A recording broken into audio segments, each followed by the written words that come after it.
Corona के आगे व्यवस्थाएं पस्त हैं, क्योंकि कोरोना हर दिन पहले से अधिक ज्यादा विकराल रूप रखकर सामने आ रहा है। जो राज्य कल तक महाराष्ट्र से संक्रमण के मामलों में बहुत पीछे थे, वहां भी धीरे धीरे कर कोरोना के नए मामलों ने रफ्तार बढ़ा दी है। कोरोना से प्रभावित 8 बड़े सूबों में पहले नंबर पर महाराष्ट्र है, जहां नए केस 60,212 आए हैं। यूपी में एक दिन में नए केस 17,963 हैं। छत्तीसगढ़ में नए केस 15,121, दिल्ली में नए केस 13,468, मध्य प्रदेश में नए केस 8,998, कर्नाटक में नए केस 8,778, केरल में नए केस 7,515 और तमिलनाडु में नए केस 6,984 आए हैं। कोविड एक नया वायरस जो 1.25 साल पहले देश और दुनिया के सामने आया, उससे बचने के लिए सबसे इम्पोर्टेंट है कोविड अनुरूप व्यवहार। किसी पर्टिकुलर एक्टिविटी की बात मैं नहीं करता, लेकिन जहां कहीं भी ये सारे नियमों को पालन हम लोग नहीं कर पा रहे हैं, वो निश्चित रूप से हमारे समाज के लिए, वो कोविड के परिप्रेक्ष्य में निश्चित रूप से वो खतरनाक है। देश के सबसे बड़े सूबे उत्तर प्रदेश के लिए सबसे ज्यादा चिंता की बात है।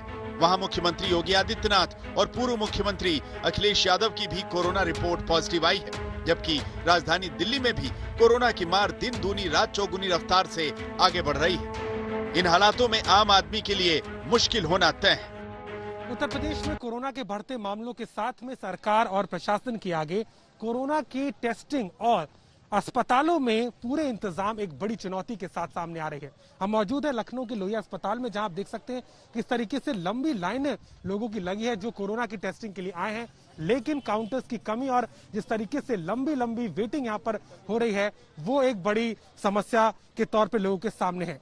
हालांकि जिस तरीके से लगातार मामलों में इजाफा हुआ है, सरकार भी कह रही है कि ओपीडीज को 7 जिलों में रोक दिया जाए, जो इमरजेंसी सर्विसेज है उन्हीं को उपयोग में लिया जाए और ज्यादा ध्यान कोविड की जांचों पर हो। मध्य प्रदेश में कोरोना अब बेलगाम होता जा रहा है। इसकी तस्दीक खुद स्वास्थ्य विभाग के आंकड़े कर रहे हैं।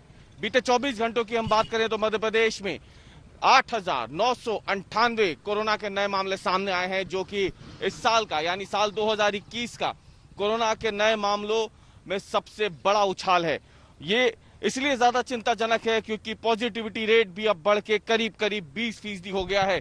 यानी हर रोज जो पॉजिटिविटी रेट है मध्य प्रदेश का, जितने टेस्ट हो रहे हैं उनमें से जो पॉजिटिव निकल के आ रहे हैं, उसका आंकड़ा लगातार 2% की रफ्तार से आगे बढ़ रहा है।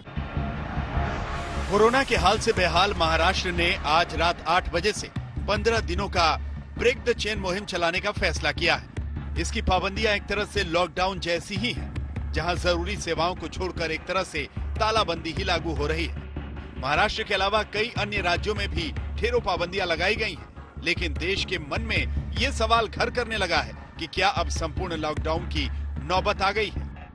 खासकर उत्तर प्रदेश और दिल्ली जैसे राज्यों में जहां हालात सबसे ज्यादा बिगड़ने की आशंका है, क्या वहां पर पाबंदियों का नया ऐलान जल्द होगा? क्या वहां पर पाबंदियों के नए ऐलान जल्द करने पड़ेंगे? दिल्ली से कुमार कुणाल और लखनऊ से अभिषेक मिश्रा के साथ आज तक ब्यूरो।